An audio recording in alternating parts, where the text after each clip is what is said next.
Hello. So, this week on Record Time, we're diving into an interesting question around timing. Why do things take longer than we want them to so often?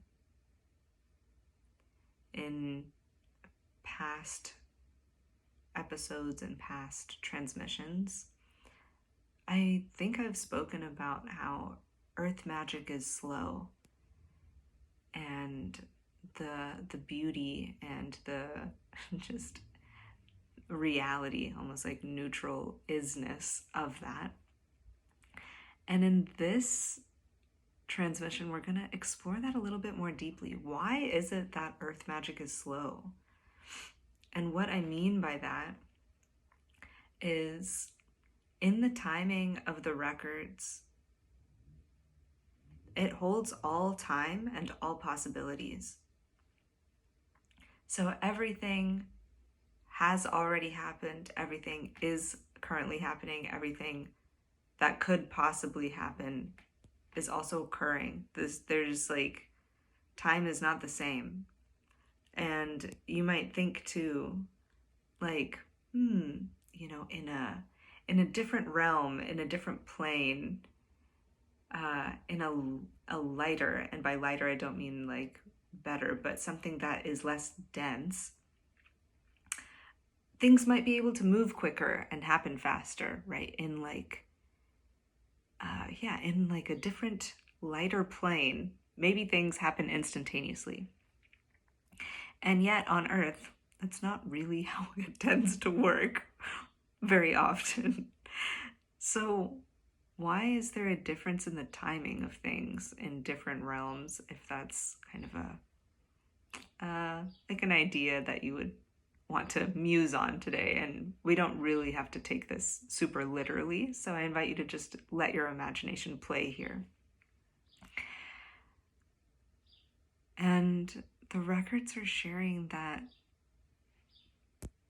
we stretch things out on Earth. We make things take longer on Earth. So there's room in between events for you to exercise and enjoy your free will. If things happened instantaneously, one after another, almost like a whole lifetime occurring in one instant, there's no room in there to savor the experience of free will. And so you can think of life, your life, or life in general, as like a series of events.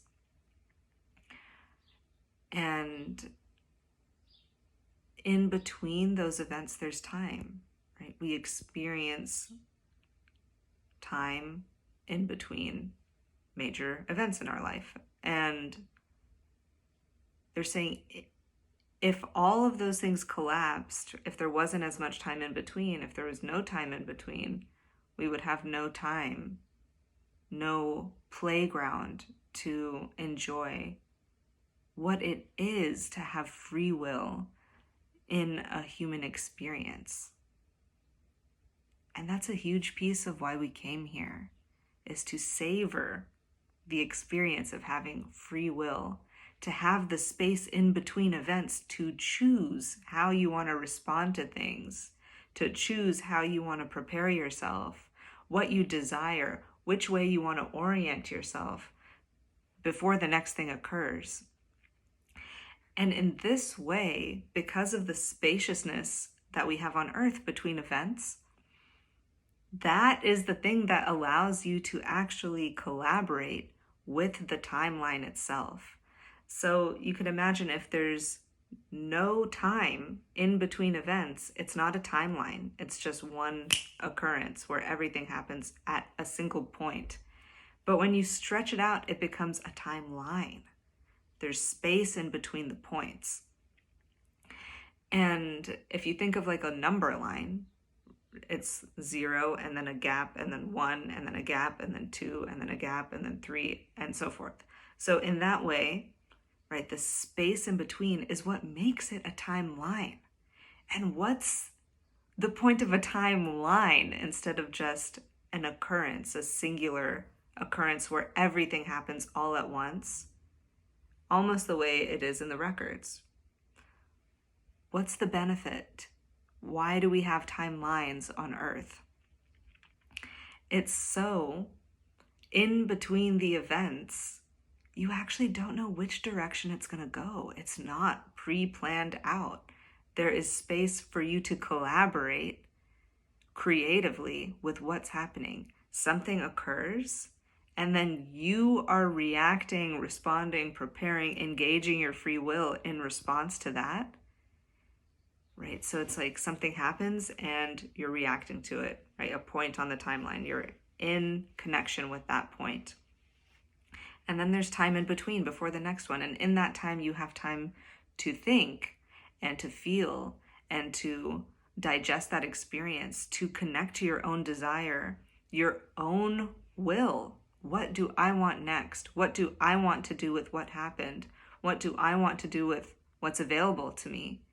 And so in that way, it's not that the next thing is necessarily predetermined, but depending on how you choose to orient yourself, the next thing changes. And how you respond to the next thing, that occurs differently based on how you have engaged your free will thus far.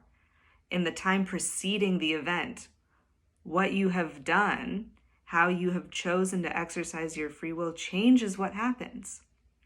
And then when that point comes, in response to what you've done with your free will, then you have another opportunity to dance with life, to be with that experience, and then do it again. And so in this way, it's not just playing out a series of events that are predetermined. It is a non-linear, more fluid, more creative, more collaborative process where it is life and your free will working together to create something that has not happened before, something that is a product of the combination of life's delight and your free will. And so that the space in between events, that spaciousness, that time that we have, that's what gives us the room to collaborate with life, to exercise our free will, to influence what might happen next to us, where it's not this kind of like place of total surrender and like limpness where we have no capacity to engage with life. The space in between events, the time, the slowness, the density of things on Earth is what gives us our own freedom. That's the thing that allows us to exercise our own creative power.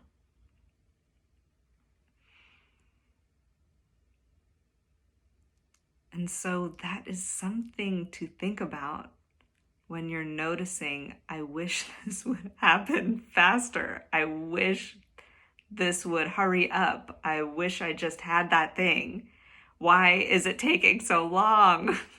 In those spaces where you're feeling impatient and you're getting exhausted with the slowness of Earth time, you can come back to this and remember that, yeah, absolutely, at times it's very frustrating. And without the spaciousness, without the time in between events, we would have no freedom to exercise our own creative power. And so that's the trade-off. Sometimes it's frustrating because things take longer here. But the gifts we're gaining in exchange for that frustration or boredom or whatever happens in between, sometimes when it's taking longer than we want, it's a massive payoff. You're getting so much in the spaciousness. It is like the quintessential power, beauty, uniqueness of the human experience. It's why we came here, is to be able to collaborate with life, to do a tandem dance instead of everything just playing out in an instant and then it's done. And we didn't really have room to create something in the midst of that because it was too quick. Okay. That's where I'm going to leave you for today. I would love to know how this lands for you. So if this sparked something in you, if you're feeling something, if you have an interesting, kind of spark of thought or inspiration or feeling, please let me know. You can leave a comment or send me a message on my website, minaruchi.com. And I'd love to hear what this sparks for you. And until next time, I'm wishing you well. Namaste.